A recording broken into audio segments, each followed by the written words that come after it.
You are watching Joseph TV show, the place to be. Today, we live in a world where we consume what we don't produce, and we produce what we don't consume. And that's why we have real food insecurity on the African continent and the rest of the global South.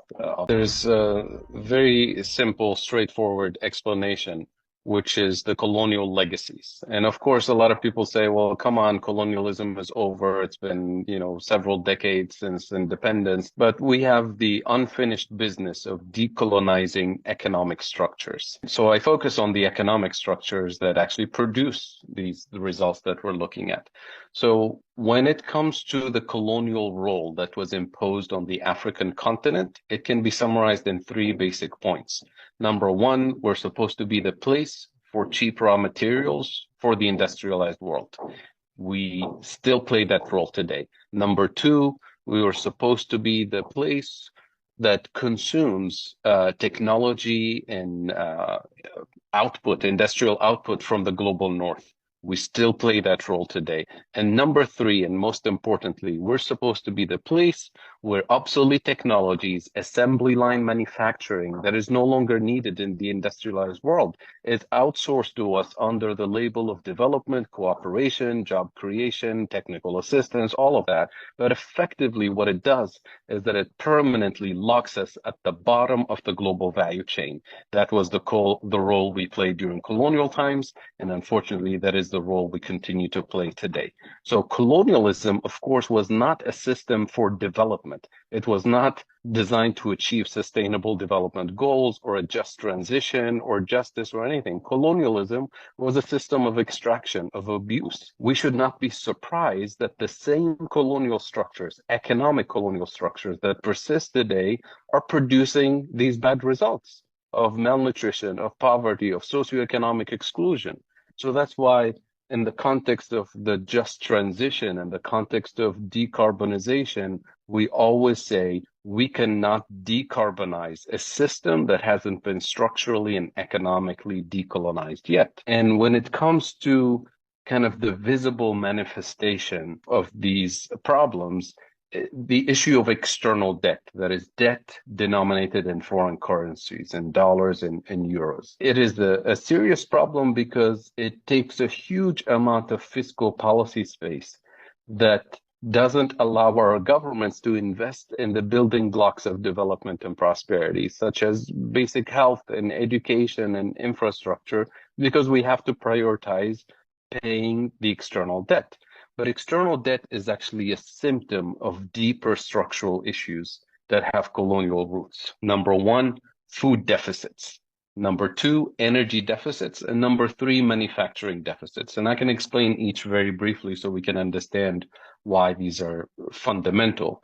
When I say food deficits, according to UNCTAD, the UN Conference on Trade and Development, Africa today imports 85% of its food. 85%. When less than 100 years ago, during colonial times, we used to be the breadbasket for colonial powers. And what happened is that there's a redesign of the system as soon as we gained independence. In 1955, for example, in Europe, at the Treaty of Rome meeting, the Europeans said we have a food security problem for Europe because they were so dependent on Africa. And that introduced a common agricultural policy, which is in place to this day. So what is CAP? It's heavy agricultural subsidies to produce the core crops in Europe, such as corn and wheat and soybean and the core food security items. And of course, it wasn't just Europe that did that. It was the United States, Canada, Australia, the former Soviet Union, which is why Russia and Ukraine today dominate the grain industry. And what it did is that it forced African farmers out of business because they couldn't compete with the subsidized wheat and corn coming from the global north. So we had to redesign our agriculture to specialize in cash crops for exports.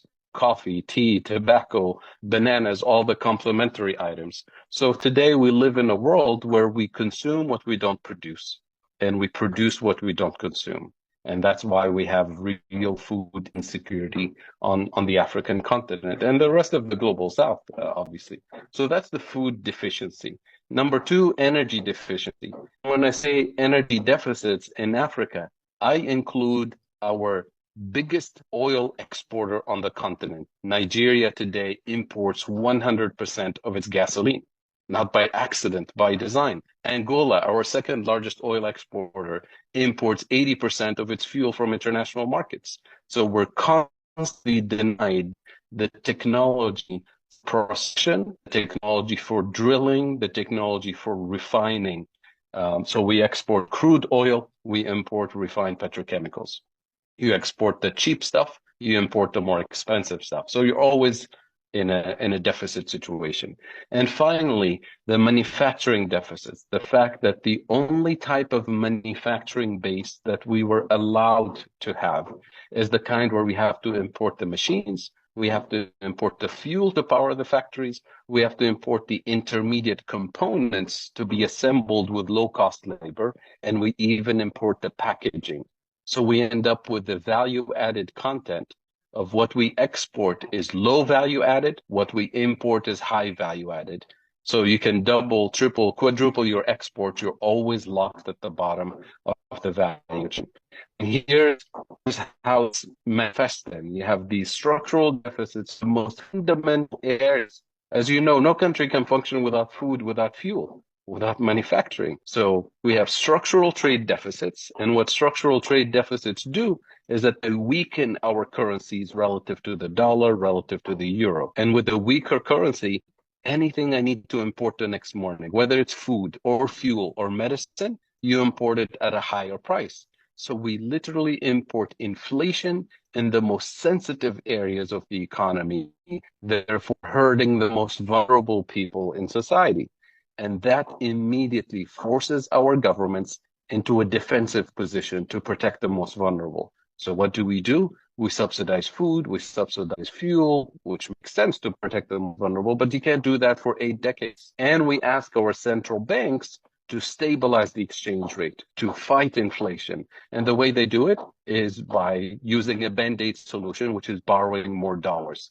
And that gets the external debt into a vicious cycle that is unsustainable, which means now the government is completely obsessed with prioritizing economic activity that will allow us to earn dollars as quickly as possible so that we service the debt. And we deprioritize economic activity that is actually transformational, that is actually the foundation of development and prosperity. And that is the essence of why we neglect so many of the priorities. And that's why a lot of the fiscal policy space that our governments have is dedicated to servicing the debt, which is by design the colonial architecture that was imposed on us. So that's why we say we can't really achieve the sustainable development goals or a just transition or any of the goals that we want to achieve under a system, an economic system that's still structurally colonized when we have economies that are technically steered from abroad.